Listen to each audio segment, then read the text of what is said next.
केहू छुआ था मौसमी के, महक गई अंगनवा हो। हंसियो कर खिल उठल जैसे सावन के बनवा हो।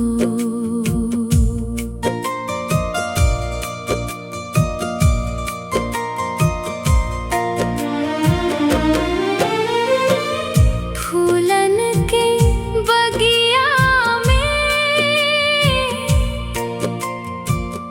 गूंजे मधुर कहानी, मौसमी के मुस्कान लागे जैसे चांदनी सुहानी। सपना नया सजवले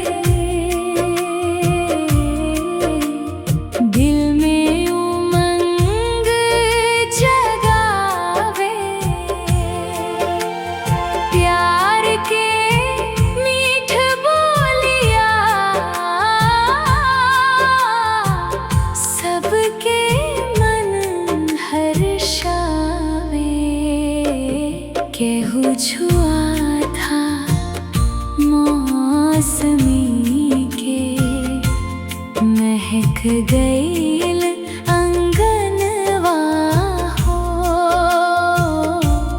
हंसियो कर खिल उठल जैसे सावन के बनवा हो।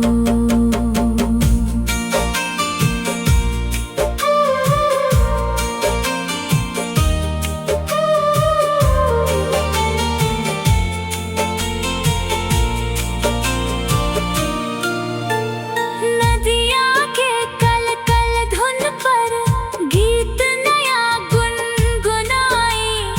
अपनापन के डोरी से सबके दिल से जुड़ जाए। रंग बिरंगा सपना लेके जीवन आगे बढ़े।